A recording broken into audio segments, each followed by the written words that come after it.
À la commission de nous reprenons nos travaux, en fait, avec le Centre québécois du droit de l'environnement.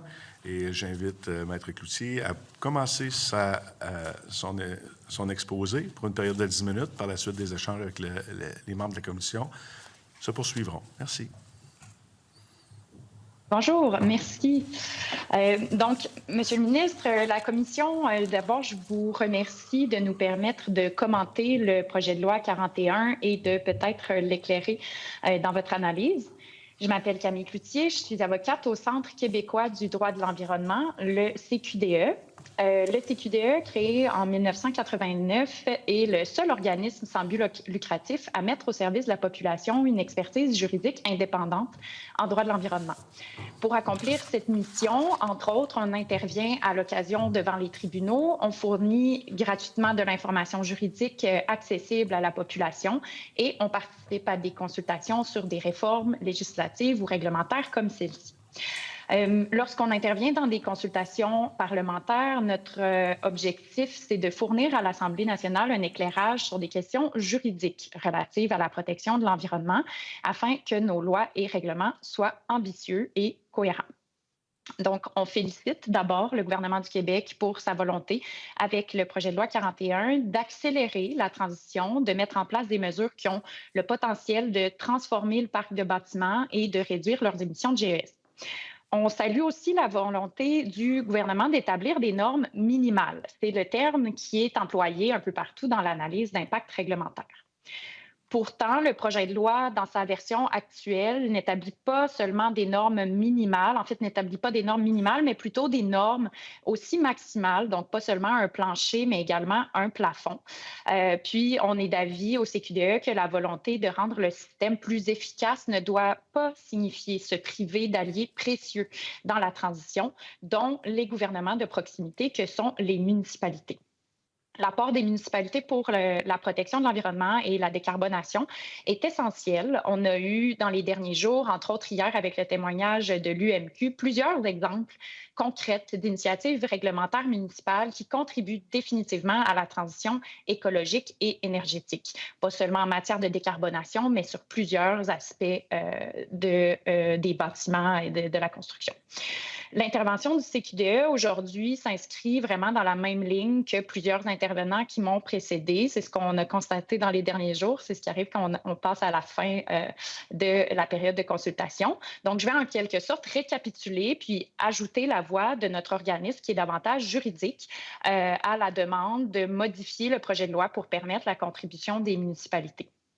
En fait, j'aimerais préciser qu'on a beaucoup parlé au cours des derniers jours d'autonomie ou d'indépendance des municipalités, mais j'aime beaucoup utiliser le terme contribution parce que c'est ce qu'on souhaite promouvoir vraiment, c'est la participation des municipalités à la transition écologique et énergétique. Les recommandations du CQDE sont plutôt simples, mais concernent des éléments importants du projet de loi. Vous l'aurez peut-être constaté à la lecture du mémoire.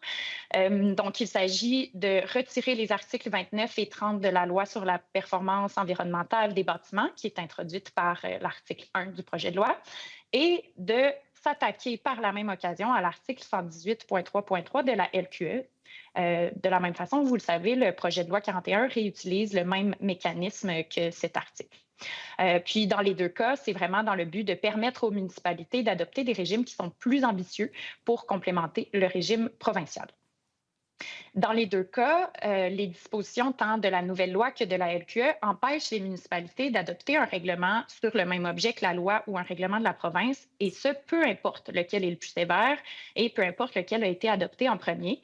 Et c'est pas nouveau que plusieurs acteurs du milieu municipal, entre autres la FQM et l'UMQ, critiquent cet article 118.3.3 de la LQE parce qu'il constitue un frein à l'action municipale. Pour comprendre qu'est-ce que ça implique, nos recommandations, c'est pertinent de comprendre le régime juridique qui encadre les pouvoirs des municipalités qui prévaudrait en l'absence de l'article 29.30 de la loi, de la nouvelle loi et en l'absence de 118.3.3 de la LQE. Il s'agit principalement de l'article 193 de la loi sur le bâtiment, plusieurs en ont parlé aussi dans les derniers jours, et de l'article 3 de la loi sur les compétences municipales. Donc, en ce moment, avec le régime actuel avant le projet de loi, lorsqu'une municipalité souhaite adopter un règlement de construction, elle peut réglementer sur les mêmes matières que la Régie du bâtiment à condition de le faire de manière plus stricte que le contenu du Code de construction établi par la Régie. Donc, ce code de construction, c'est vraiment une source de normes minimales. Puis ensuite, tant pour les règlements de construction que des règlements d'urbanisme ou d'autres plus largement en lien avec l'environnement des municipalités, la contrainte fondamentale, c'est celle d'être conciliable avec les lois et règlements de la province. C'est un terme qui est important. C'est quoi être conciliable? Bien, les tribunaux ont souvent eu à interpréter cet article de loi dans les 20 dernières années. Puis, la réponse est assez simple, je vous dirais, pour que deux textes de loi soient inconciliables, il doit être impossible de se conformer aux deux à la fois. Puis, les tribunaux ont aussi confirmé que pour être conciliable, un règlement ne peut pas permettre quelque chose qui est un règlement municipal ne peut pas permettre quelque chose qui est prohibé par la province. Sinon, ça serait aussi une source de caractère inconciliable.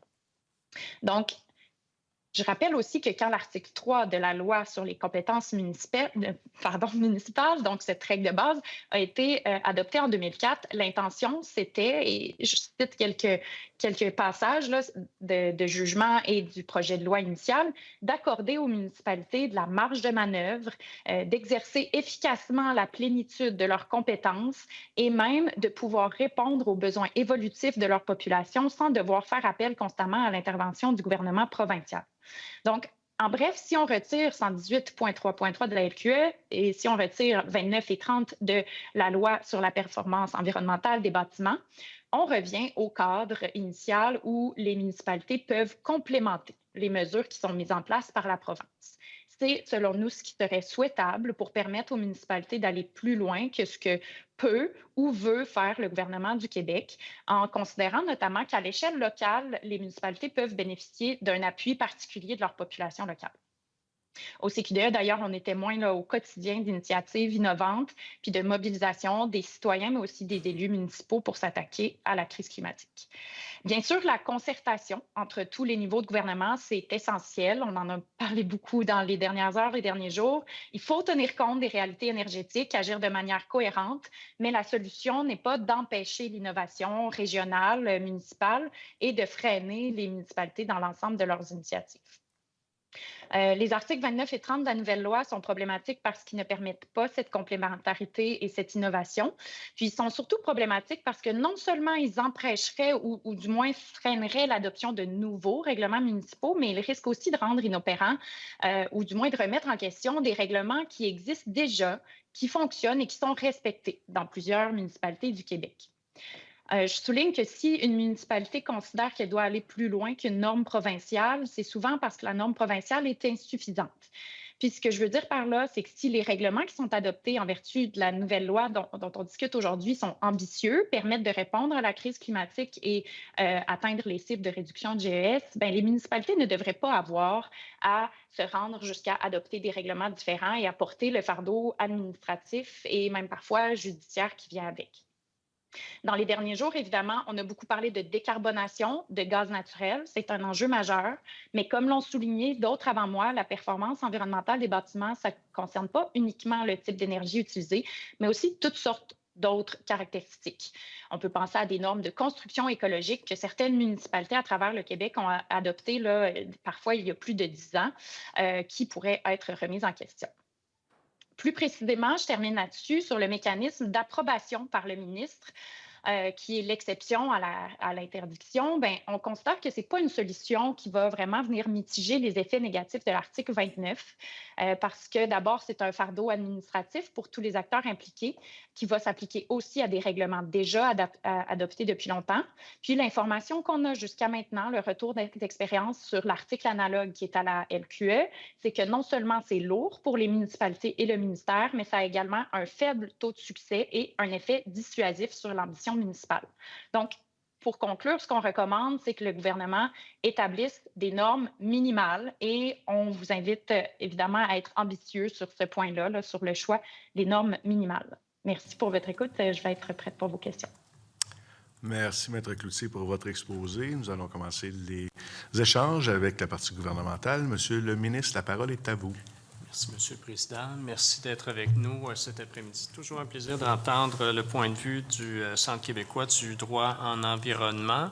Peut-être vous mentionner que j'ai plusieurs collègues déjà qui m'ont partagé leur souhait d'échanger aussi avec vous. Donc, je vais y aller d'un commentaire dans un premier temps. Vous aurez naturellement la possibilité d'y répondre par la suite. Concernant le plafonnement de l'ambition, c'est l'expression que vous avez retenue en introduction. Peut-être vous mentionnez que c'est nullement notre intention de plafonner l'ambition. Je ne sais pas si vous avez eu l'occasion de suivre l'échange avec l'UMQ et la FQM sur cette question-là. Il y a une crainte légitime par rapport à la formulation actuelle dans le projet de loi. Et on s'est déjà entendu avec l'UMQ et la FQM qu'au moment de l'étude article par article, on va vraisemblablement apporter des modifications pour s'assurer qu'il n'y ait pas d'ambiguïté. On ne veut pas plafonner l'ambition des municipalités, bien au contraire, encore moi comme ministre de l'Environnement, l'élément que l'on veut baliser, et encore là, l'UMQ et la FQM est d'accord, c'est tout ce qui est en lien avec l'approvisionnement énergétique et la sécurité énergétique. Donc, il y aura vraisemblablement des amendements de proposer à ce moment-là. Donc, tous les autres champs pour lesquels les municipalités souhaitent agir, on nous parlait là de d'autres exemples qui n'étaient pas en lien du tout avec le bâtiment. Le projet de loi actuel ne freinera pas cet élan-là.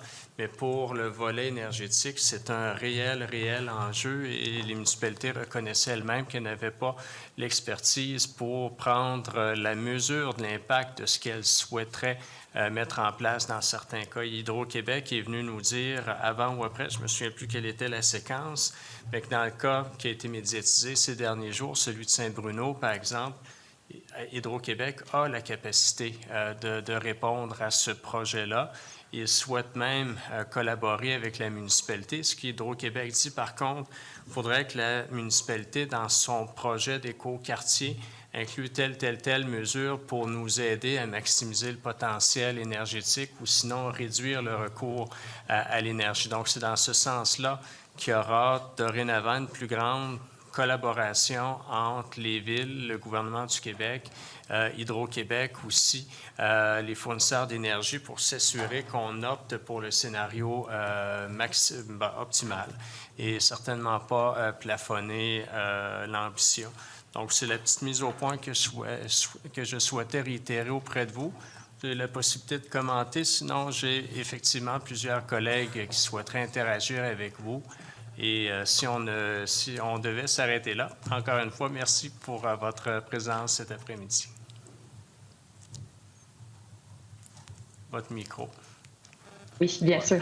Merci, Monsieur le ministre. Je vais rajouter un petit quelque chose, mais je prendrai les autres questions avec plaisir. D'abord, sur la question de sécurité énergétique, bon, on n'est pas certain de la causalité nécessairement entre chaque action municipale et cet enjeu-là de précarité énergétique. On a entendu tout plein d'experts dans les derniers jours. Entre autres, M. Finet, tout récemment, a dit que ce n'était pas une fatalité, là, cet enjeu de sécurité énergétique et que les municipalités pouvaient faire, au contraire, partie de la solution. Mais je suis tout à fait d'accord avec vous que la concertation est essentielle. Puis que on est content d'entendre que les municipalités, le gouvernement vont être en discussion pour des amendements à adopter au projet de loi aux articles 29 et 30. Donc, on est content de l'entendre. On souhaite s'assurer toutefois que ça va vraiment laisser place à certaines innovations dans toutes les matières de performance environnementale du bâtiment, y compris la décarbonation. Juste une petite minute avant de céder la parole. Vous dites que vous n'êtes pas certain de la finalité, mais vous devez comprendre que comme gouvernement, nous, on doit être certain de la finalité avant. C'est la raison pour laquelle cet espace de collaboration-là devient nécessaire. Et si vous avez écouté l'échange avec M. Finet, et je pense que c'était Sortons le gaz hier ou un autre groupe, je ne me souviens plus, les villes, dans certains cas, voulaient effectivement restreindre le recours au gaz. A priori, on n'est certainement pas contre, mais ce qu'Hydro-Québec souhaite, et c'est notamment le cas avec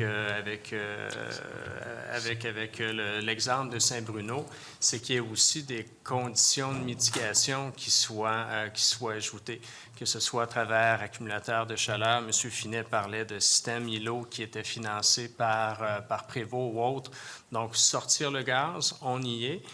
Mais si on est 100% hydroélectrique ou énergie verte, ce qui est le souhait ultimement, on peut rendre la démarche encore plus optimale s'il y a des mesures de mitigation pour la pointe notamment et qui aident à maximiser le potentiel énergétique. C'est la position là, qui est la nôtre et qui semble partagée là, avec les municipalités également. Donc, pour ne pas me faire reprocher de prendre trop de temps auprès de mes collègues, cette fois-ci, c'est vrai, je leur laisse la parole et encore une fois, merci pour votre présence. Merci, Monsieur le ministre. Et je cède maintenant la parole à Madame la députée d'Iberville. Merci beaucoup. Bonjour, Madame Cloutier.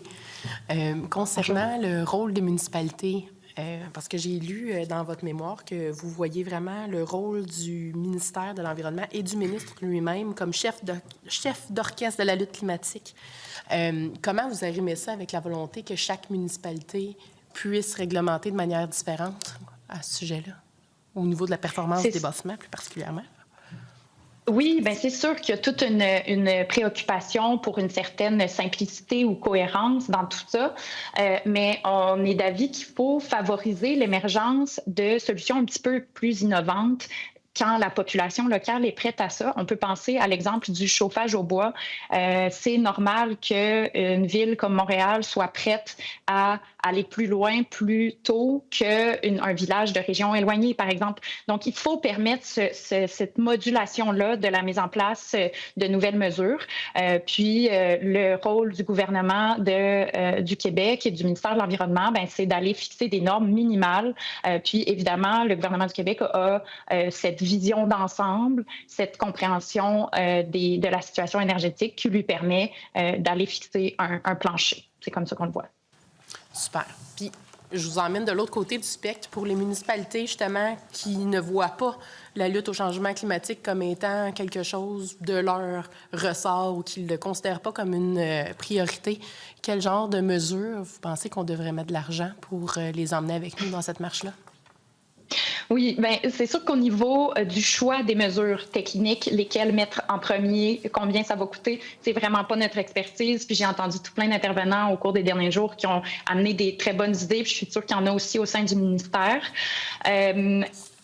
Cela dit, l'établissement de normes minimales par la province va nous assurer d'aussi tirer vers le haut ou tirer vers l'avant les municipalités qui considèrent moins que c'est leur priorité là, d'agir dans la lutte au changement climatique. Donc, c'est pour ça qu'on salue de base là, l'initiative d'avoir ce projet de loi-là puis de venir réglementer sur le sujet. Tout à fait.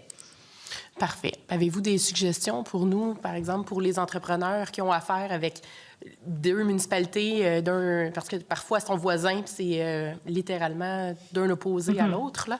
Comment bien, dans le fond, respecter leur droit de travailler et les standards qu'ils doivent mettre de l'avant? Je ne sais pas si la réponse va vous satisfaire en matière de considération de la réalité concrète sur le terrain, mais objectivement, avec un pas de recul, tant mieux si on favorise des entrepreneurs, des entreprises, des industries qui vont respecter les plus hauts standards. Donc, qui va respecter les standards de la municipalité avec les standards les plus élevés. C'est ce qui est souhaitable d'après nous. Donc, dans le fond, l'entrepreneur devrait toujours suivre les standards les plus élevés, comme ça, il n'y aurait pas de problème. C'est ça la suggestion, finalement, je comprends bien. C'est ce qui aurait l'impact le plus positif pour tout le monde, là, mais c'est sûr qu'il y a des nuances sur le terrain, je comprends bien. Puis, en termes de technologie qu'on peut mettre de l'avant pour arriver à avoir une empreinte la moins élevée possible, avez-vous certaines actions, certaines technologies, justement, à mettre de l'avant en priorité? On n'a pas ce rôle-là. On considère vraiment qu'il y a tout plein d'autres organismes, d'autres experts qui vont venir vraiment proposer des solutions plus concrètes. En termes des énergies à prioriser, reste que la sortie du gaz naturel, l'élimination des combustibles fossiles, il n'y a pas de débat là-dessus. Il faut s'en sortir, s'en sevrer à terme, là. Après ça, le débat, c'est plus sur la vitesse, quelle étape prendre en premier. Mais on l'a bien vu dans l'analyse d'impact réglementaire, les cibles de réduction de GES, du plan pour une économie verte, ne sont pas en voie d'être rencontrés. Puis même avec le projet de loi, c'est un scénario hypothétique. Fait qu'on ne sait pas s'ils vont être rencontrés. Fait que c'est pour ça qu'il faut vraiment favoriser là, toutes ces idées-là nouvelles. Nous, notre rôle, c'est de suggérer le cadre, mais pas de suggérer les technologies en particulier. Mais il y en a plusieurs. On en a entendu plusieurs dans les derniers jours. Fait que ça, on n'en doute pas. Puis, d'abord, dans la démocratisation de ces technologies-là, avez-vous des idées ou des suggestions à nous faire? C'est pas nécessairement tant qu'à la technologie à utiliser, mais pour que le plus de personnes possible y aient accès. Est-ce que vous avez des idées? C'est une bonne question. C'est sûr qu'au CQDE, une de nos priorités, ça reste la participation du public dans les décisions qui vont avoir un impact sur l'avenir, sur, entre autres, la transition énergétique. Fait que dès que les municipalités peuvent mettre en place des consultations publiques, on parle à l'échelle municipale, mais à toutes les échelles, de permettre vraiment à la population de participer aux décisions, c'est vraiment un facteur important.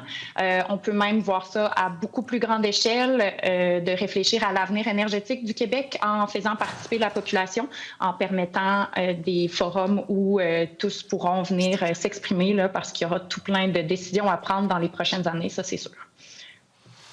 Parfait. Puis, en même temps, au niveau de la population, vous avez bien répondu à la question, mais pour les faire participer, puis pour mobiliser aussi les propriétaires résidentiels pour être capable de faire une masse critique, avez-vous une idée de quelles seraient justement les plateformes où ils pourraient s'exprimer, auxquelles on pourrait les faire s'exprimer? Parce qu'une commission parlementaire comme aujourd'hui, c'est un petit peu ça l'objectif.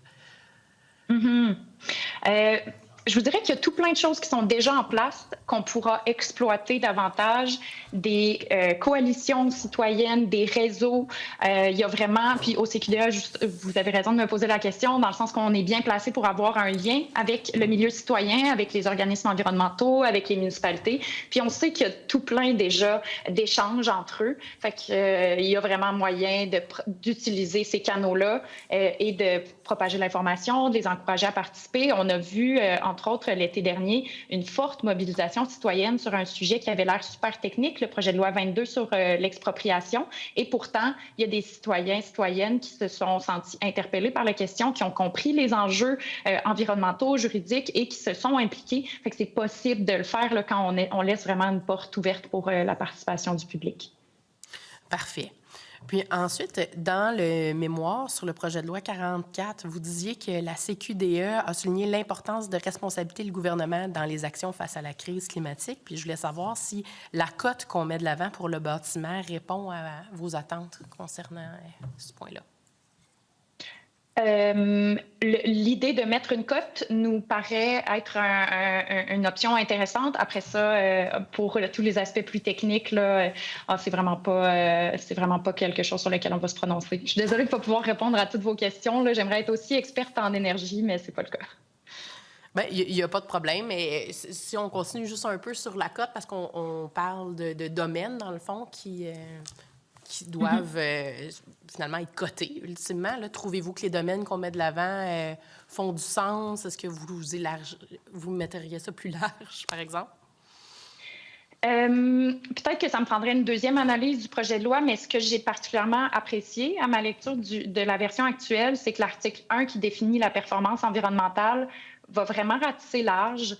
Je sais que l'OIQ, entre autres, dans son mémoire, parlait de considérer le cycle de vie des matériaux. Il y a toutes sortes d'éléments qui pourraient être intégrés dans la réflexion, mais la définition qui est à l'article 1 est super large, puis permet vraiment au gouvernement ou au ministre d'aller encadrer de nombreux aspects du bâtiment. Mais c'est pour ça qu'on était justement inquiet, vu que la définition est si large, bien, ça risque beaucoup d'interagir avec les règlements des municipalités qui, justement, couvrent un peu tous ces aspects-là. C'est pour ça que c'est vraiment cet élément-là qui nous a appelés à intervenir là, pour s'assurer qu'on va de l'avant. Voilà, ça serait ce que j'ai à dire pour l'instant. Bien, pensez-vous, en termes de mobilisation citoyenne, puis d'échange, finalement, puis de participation là, des gens par rapport à la responsabilisation aussi citoyenne face à nos bâtiments, trouvez-vous que la cote est un moyen de susciter de l'intérêt? Je l'ignore. Mais je pense que dès qu'on va toucher les propriétaires de bâtiments, ça reste que ça va interpeller les gens, ils vont se sentir concernés par le projet de loi. Fait que oui, il y a moyen d'aller interpeller les citoyens et citoyennes qui peut-être ne l'auraient pas été autrement. Après ça, comment la cote va être mise en œuvre, comment ça va être, à quel bâtiment ça va s'appliquer aussi. Là, c'est sûr que si on vise les grands bâtiments en premier, ça risque peut-être moins de toucher la population générale. Fait qu'est-ce qu'on veut aller réglementer la performance environnementale, la cote, mais aussi d'autres façons. Là, on parle de normes de performance. Plus on va vite vers les petits bâtiments, les bâtiments résidentiels, plus vite on va toucher à tous les types de bâtiments, plus vite la population va se sentir interpellée, là, je pense. Ça fait bien du sens. Il me reste combien de temps, M. le Président? Précisément. 1 minute, tout simplement. Donc, ce sera simple, mais je voulais savoir au niveau du plafond que vous disiez qu'on instaurait. Est-ce qu'il y a une mesure particulière que vous aimeriez nous voir agir pour être capable de le rehausser ou répondre à vos attentes? Oui, bien en fait, j'ai eu quand même l'impression que le ministre réagissait là, sur ce point-là en termes de modification des articles 29 et 30 de la loi qui est instaurée par l'article 1 du projet de loi. Ce qu'on propose, c'est de ne pas fixer un plafond, finalement. C'est de fixer un plancher plutôt qu'un plafond. Donc, en modifiant ou en retirant ces articles-là, on va vraiment permettre aux municipalités de devoir se conformer aux normes, mais de pouvoir proposer quelque chose de plus ambitieux. Merci beaucoup. Merci beaucoup. Ceci termine les échanges avec la partie gouvernementale. Je cède maintenant la parole à Madame la députée de Mille-Îles. Merci, Monsieur le Président, et merci, Maître Cloutier, pour votre présentation et le mémoire. C'était fort intéressant. J'aimerais d'abord peut-être continuer un peu sur la conversation que vous aviez juste précédemment concernant la large définition de performance environnementale. Là, vous en faites état, je crois que c'est à la page 12 du mémoire, si je ne me trompe pas. Et là, vous avez dit, dans le fond, que tout à l'heure, verbalement, vous avez dit que ça peut laisser la place donc au gouvernement de légiférer sur bien des choses dans le cadre du bâtiment, mais ça pourrait aussi laisser la place à légiférer peu de choses parce que ce n'est pas précisé, tout se ferait par règlement. Donc, je voulais le souligner, mais j'aurais aimé vous entendre sur la définition que d'autres groupes nous ont parlé. Ils nous ont fait état que performance environnementale, souvent, ça va beaucoup plus large que ce qu'on semble vouloir, l'esprit de la loi qui, si on regarde, qui semble plutôt parler de performance énergétique. Et plutôt que la performance environnementale qui pourrait couvrir la gestion des eaux, par exemple, est beaucoup plus large. Donc, j'aimerais vous entendre là-dessus. Oui, bien, c'est un sujet super intéressant parce que tout ce qui va être adopté en vertu de la loi découle un peu de cette définition-là.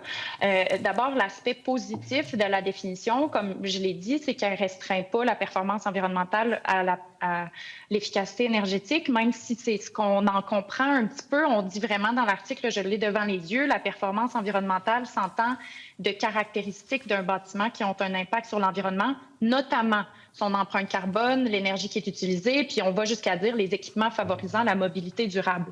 Fait qu'on se permet vraiment d'aller loin, ce qui est positif puis qui démontre une considération de la lutte au changement climatique et de l'action environnementale plus large que seulement énergétique. Par contre, c'est toujours souhaitable d'avoir des articles de loi précis qui vont venir établir des obligations claires ou un cadre clair pour la suite. Donc, s'il y a une définition qui correspond plus clairement à ce que le ministre, l'Assemblée nationale souhaite légiférer, ça pourrait être positif aussi. Par contre, on trouve ça positif qu'il y ait une certaine considération plus large de tous les impacts environnementaux que peut avoir un bâtiment, dans la mesure où on laisse les municipalités aussi continuer d'innover là-dessus. Effectivement. Par contre, quand on regarde les articles du projet de loi par la suite, on a peu de références à autre chose que l'énergie. Je le souligne, et peut-être les GES. Mais le fait que ce soit justement par règlement plutôt que dans la loi, pratiquement tout là, passerait par règlement. Est-ce que ça, c'est quelque chose qui vous préoccupe ou vous êtes à l'aise avec cette façon de faire-là? Disons que c'est pas la première fois qu'on voit des lois qui vont s'appuyer sur plusieurs règlements. C'est sûr qu'il y a une certaine préoccupation par rapport à ça, parce qu'on ne peut pas s'en tenir seulement à l'intention actuellement. Parfois, on va voir des très longs délais avant que le règlement soit adopté, particulièrement quand la loi n'établit pas un échéancier clair. L'intention, aussi louable soit-elle, qu'on va retrouver dans un projet de loi adopté par l'Assemblée nationale, n'a qu'une valeur de principe tant qu'on ne la met pas en œuvre. Puis, je me permets de faire un lien avec un autre dossier qui nous préoccupe beaucoup au CQDE, celle du registre d'information environnementale. Donc, ça avait été adopté dans le projet de loi il y a 6 ans et même plus maintenant. Puis pourtant, il n'y a pas eu de mise en œuvre, de règlement. Donc, évidemment, là, ça serait souhaitable qu'on voit un échéancier plus clair, des étapes plus définies pour vraiment assurer que ça s'est mis en œuvre rapidement. Donc, vous avez dit le registre environnemental, vous avez dit oui. Ça a été passé il y a 6 ans, c'est ça que vous avez dit? Oui, en mars 2018, si je me trompe pas. Parfait. On va faire des petites vérifications parce que je suis nouvellement porte-parole des dossiers en environnement, donc je prends connaissance. Et le fait qu'il n'y ait pas de cible non plus dans le projet de loi, est-ce que c'est quelque chose que vous auriez souhaité voir ou est-ce que c'est quelque chose qui se fait ailleurs aussi? Oui, on aurait souhaité voir des cibles et on parle, entre autres, dans l'analyse d'impact réglementaire des cibles du plan pour une économie verte. Donc, je pense que c'est un peu ça qui est en trame de fond, mais on serait très favorable à l'idée que des cibles de réduction de GES ou des cibles de performance environnementale des bâtiments soient fixées dès maintenant, pour autant qu'elles soient ambitieuses. Là. Parfait, merci. Peut-être j'aimerais vous entendre maintenant sur un élément que vous avez effleuré, là, c'est la page 13 de votre mémoire, mais plusieurs autres groupes nous en ont parlé plus en détail, c'est le fait que on retire, dans le fond, l'efficacité énergétique de la Régie du bâtiment du Québec, en fait, du Code de construction, et qui se serait plutôt transféré vers un Code du bâtiment durable qui, lui, serait sous la responsabilité du ministère de l'Environnement. Plusieurs groupes nous ont fait part du risque qu'ils entrevoient, qu'il y ait certaines incohérences entre les deux, du fait qu'ils sont habitués de travailler avec une Bible, qu'ils ne veulent pas avoir 2 Bibles, que si... que c'est ça. Le fait qu'il pourrait avoir des incohérences, je pense que c'était ce qui préoccupait le plus. C'était pas juste de les mettre les deux dans le même cartable, mais vraiment qu'il y ait comme connexion. Donc, je voudrais peut-être vous entendre, vous l'avez effleuré, mais vous n'en avez pas parlé, mais comment vous le voyez, vous, cet aspect-là? Est-ce que c'est quelque chose qui vous préoccupe ou pas? Bien, je vous avouerai qu'au CQDE, on est peu habitué de travailler avec la loi sur le bâtiment. C'est pas une loi et la Régie du bâtiment, c'est pas une institution avec laquelle on est très familier. Donc, c'est sûr que tout ce que les autres groupes qui sont familiers avec cette institution-là vous ont dit, on va les écouter avec attention. C'est certain que l'ajout d'un autre Bible, si on veut l'appeler comme ça, le fait d'avoir un dédoublement de code de construction, règlement de construction municipale, code de performance des bâtiments ou code du bâtiment durable, peu importe comment on l'appelle, ça peut venir complexifier davantage. Après, il y a peut-être des mesures à prendre pour une certaine cohérence. Puis, je dirais, j'évoque juste un doute là, par rapport à la modification qui est proposée à l'article 173. On propose de retirer le paragraphe 6 là, concernant l'efficacité énergétique. Puis, je sais que le ministre n'a pas la même interprétation que ça, mais je soulève que ça pourrait être interprété comme un... OK, je recommence. Là. Il y a un groupe ce matin ou dans les derniers jours qui a évoqué l'idée que la compétence de la Régie du bâtiment par rapport au contenu du Code de construction était très largement exprimée dans l'article 173. Donc, le retrait du paragraphe 6 ne changeait pas le fait qu'elle pourrait peut-être réglementer sur l'efficacité énergétique.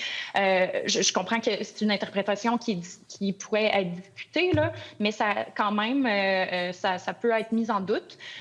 Puis, même si le paragraphe 6 est retiré et qu'on ne parle plus expressément d'efficacité énergétique, ça reste qu'il y a plusieurs normes de construction partout à travers le code de construction qui peuvent indirectement toucher à la transition énergétique, là.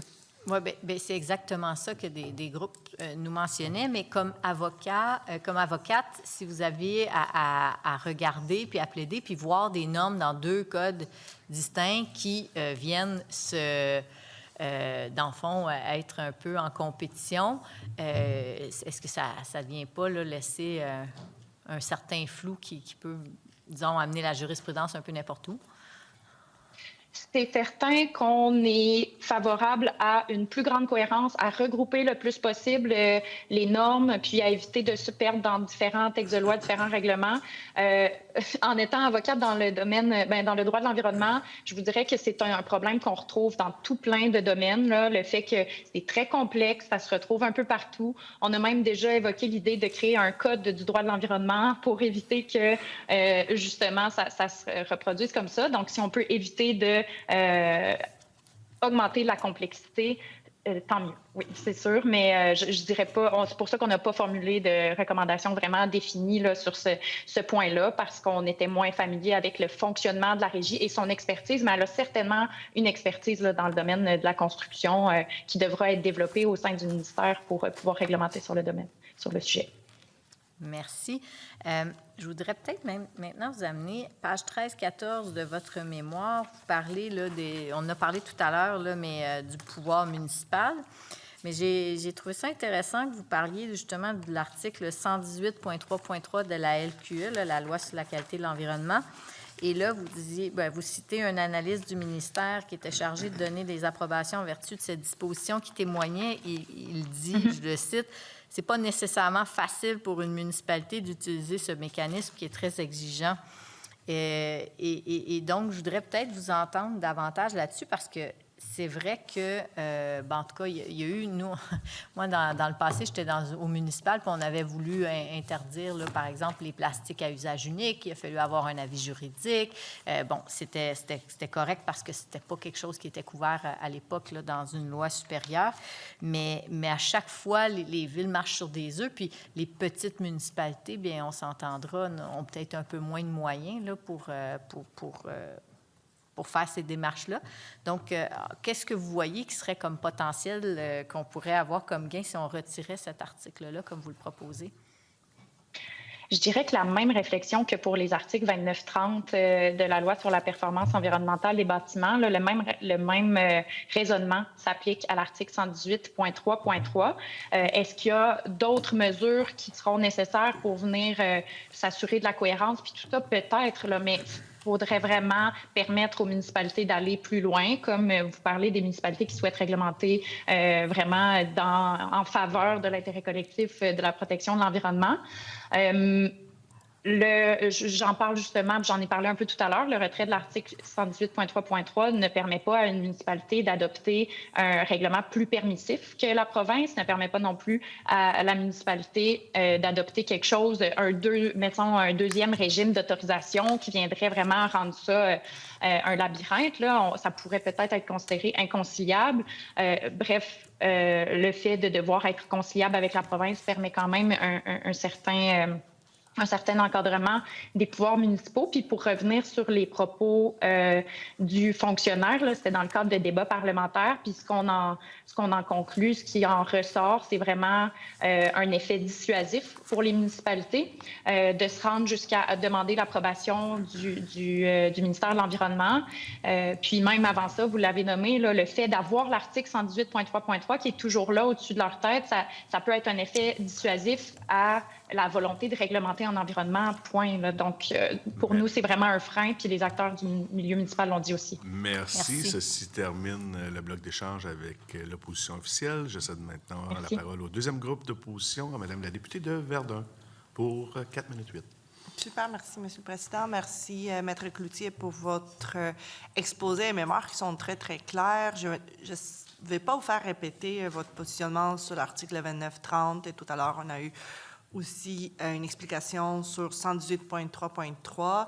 J'aimerais avoir votre avis sur des effets puis tous les processus de réglementation municipale, j'imagine, lorsqu'une municipalité s'épanche sur une question, que ce soit l'efficacité énergétique ou que ce soit l'approvisionnement en gaz, ils font tout un processus d'études avant de passer un règlement. Pouvez-vous nous en dire plus? Oui, bien, c'est sûr que ça va dépendre des municipalités, des moyens dont ils disposent, de l'objet qu'ils veulent réglementer. Mais si on prend un pas de recul peut-être, puis on s'intéresse à toutes les contraintes des pouvoirs municipaux, il y en a plusieurs, là, mais si on réfléchit au domaine de l'environnement, il y a évidemment des contraintes constitutionnelles, là, donc de ne pas réglementer un domaine qui va être fédéral, puis ça a l'air simple, mais juste ça, on ne peut pas toucher à la navigation. Donc, dès que ça touche au plan d'eau, ça devient complexe. Ensuite, on va se demander si on est conciliable avec les lois, les règlements de la province. Donc, tout ça, ça demande quand même un examen de ce qui existe déjà au niveau provincial.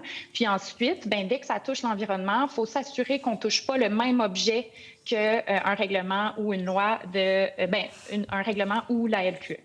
Donc, la LQE ou un de ses règlements. Puis, cet exercice-là n'est pas simple parce qu'il n'y a pas un guide qui dit voici l'objet exact qui est visé par chaque règlement, chaque article de la LQE. Donc, il y a toujours une certaine notion d'interprétation. Il y a de la jurisprudence sur cet article-là qui va venir examiner c'est quoi l'objet de telle loi, de tel règlement.